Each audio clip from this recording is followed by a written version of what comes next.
মাননীয় প্রধান উপদেষ্টা এবং অন্যান্য যারা আমাদেরকে এই দায়িত্ব দেওয়ার ব্যাপারে ভূমিকা রেখেছেন তাদেরকে ধন্যবাদ দেই। এটা একটা গুরু দায়িত্ব, আমাদের নির্বাচন ব্যবস্থা ভেঙে গিয়েছে এটাকে জোড়া লাগানো, এবং আমার এবং আমার কমিশনের উপর সদস্যদের উপর আস্থা রাখার জন্য আপনাদের কাছে কৃতজ্ঞ। এবং আমার বন্ধুরা বলেন যে I was really on the hot seat and probably this seat will become hotter in the coming days. কারণ আমরা কতগুলো প্রস্তাব করেছি যেগুলো ওই যে পরিস্থিতিটাকে আরো উত্তপ্ত করতে সহায়তা করবে। আমরা যে কাজটা করার চেষ্টা করেছি সেটা হলো যে আমরা যে নির্বাচন ব্যবস্থা যাতে একটা স্বচ্ছতা প্রতিষ্ঠিত হয় সেটা আমরা চেষ্টা করেছি আমাদের এই দীর্ঘ 3.5 মাসের প্রচেষ্টার মাধ্যমে, এবং একই সাথে সকল অংশীজনের যেন দায়বদ্ধতা প্রতিষ্ঠিত হয় এবং নির্বাচনটা যেন অন্তর্ভুক্তিমূলক হয় এবং ভোটারদের যেন ভোট দেওয়ার অধিকার প্রতিষ্ঠিত হয়, সেই লক্ষ্যে আমরা কাজ করেছি এই 3 মাস। এবং আমাদের যে 150টার মতো আমাদের সুপারিশ, ছোট বড় সুপারিশ, তাই এগুলো উত্থাপন করা অসম্ভব।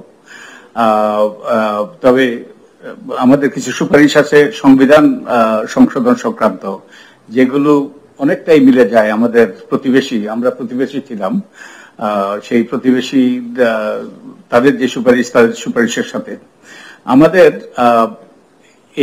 এই যে প্রচেষ্টা চালিয়েছি তার একটা বড় ড্রাইভিং ফোর্স ছিল যে আমরা গ্রামের থেকে অনেক মানুষ এসছে আমাদের সাথে কথা বলতে।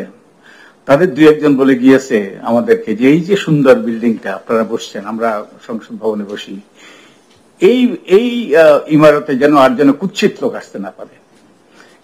এটা আমরা মনে করেছি এটা ছিল আমাদের প্রতি ম্যান্ডেট। তা আমরা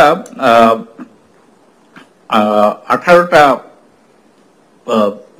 কি এরিয়াতে আমরা 150টার মতো আমরা সুপারিশ দিয়েছি, এবং এগুলোর একটা সুপারিশের এই সুপারিশগুলোর অন্যতম লক্ষ্য ছিল যে নির্বাচন কমিশনের স্বাধীনতা নিশ্চিত করা, তাদেরকে ক্ষমতায়িত করা, একই সাথে তাদেরকে দায়বদ্ধ করা। আমরা কেউ দায়বদ্ধ হতে চাই না, কিন্তু দায়বদ্ধতা অত্যন্ত গুরুত্বপূর্ণ, তাই দায়বদ্ধতার বিধানও আমরা অন্তর্ভুক্ত করেছি।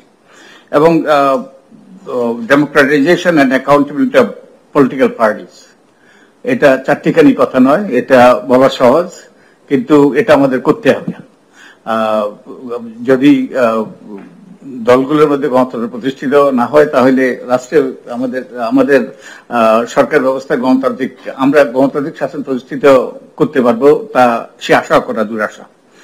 আর ডায়াসপোরা ভোটিং, আমাদের প্রবাসীদের ভোটিং, তারা বহু বছর থেকে ভোটাধিকার থেকে বঞ্চিত, তাদেরকে যাতে ভোটাধিকারের সুযোগ দেওয়া যায় এটাও আমাদের অন্যতম অগ্রাধিকার ছিল। আর প্রার্থীদের যোগ্যতা অযোগ্যতা, এটা গুরুত্বপূর্ণ ইস্যু, এবং এ ব্যাপারে অনেক রকম উত্তাপ সৃষ্টি হতে পারে। আমরা কতগুলো অভিনব আমরা প্রস্তাব করেছি কম্পিটেন্সির ক্ষেত্রে, প্রার্থীর যোগ্যতা অযোগ্যতার ক্ষেত্রে। এন্ড আরেকটা আমরা মনে করি যে একটা বড় অবদান আমাদের পক্ষ থেকে, সেটা হলো নারী রাজনৈতিক ক্ষমতায়ন। আমরা এখন যেই ব্যবস্থা আছে এটা অলংকারিক এবং নারীকে অসম্মানিত করে। তো আমরা ঘূর্ণায়মান পদ্ধতিতে নারীর প্রতিনিধিত্ব নিশ্চিত করার আমরা প্রস্তাব করেছি। এবং যে আমাদের নির্বাচন সময় অনেক অভিযোগ উঠে, এগুলোর কোনো সুরা হয় না, এবং অনেকে অপরাধ করে পার পেয়ে গিয়েছে। আমরা যে এই অপরাধ ব্যবস্থাকে যাতে সুসংগত করা যায় এবং তাদেরকে যাতে দায়বদ্ধ করা যায় সেই বিষয়ে আমরা সুপারিশ করেছি। এবং বিশেষত আমাদের গত 3টি নির্বাচনে যারা আমাদের নির্বাচন ব্যবস্থাকে নির্বাসনে ফেলে দিয়েছে, এবং শুধু কর্মকর্তা নয়, আমাদের কমিশনের সদস্যরা, তাদের ব্যাপারে একটা তদন্ত করার, বিশেষত 2018 সালে যেই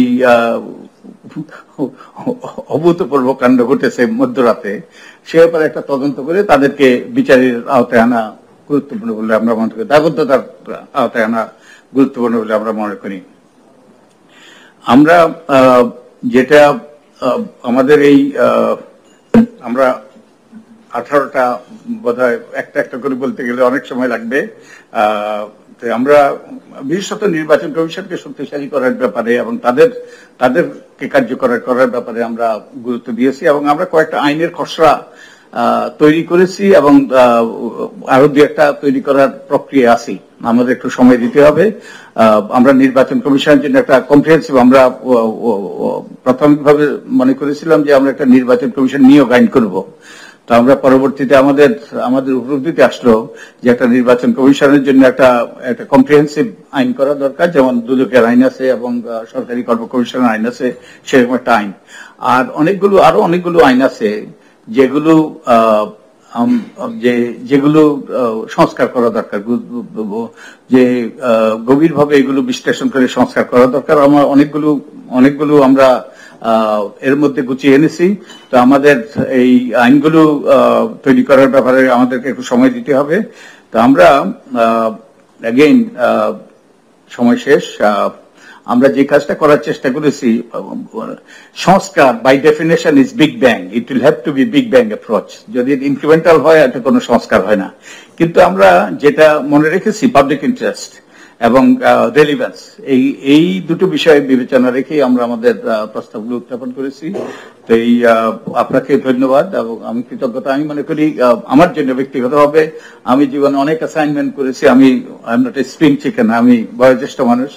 তো আমার মনে হয় সবচেয়ে গুরুত্বপূর্ণ অ্যাসাইনমেন্ট এটা আমার জীবনে ছিল।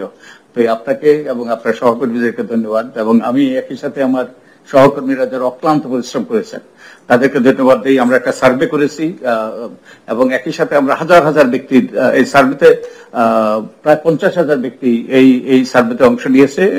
আমরা এবং একই সাথে আমরা হাজার হাজার ব্যক্তির কাছ থেকে আমরা বিভিন্ন রকম তথ্য পেয়েছি, পরামর্শ পেয়েছি।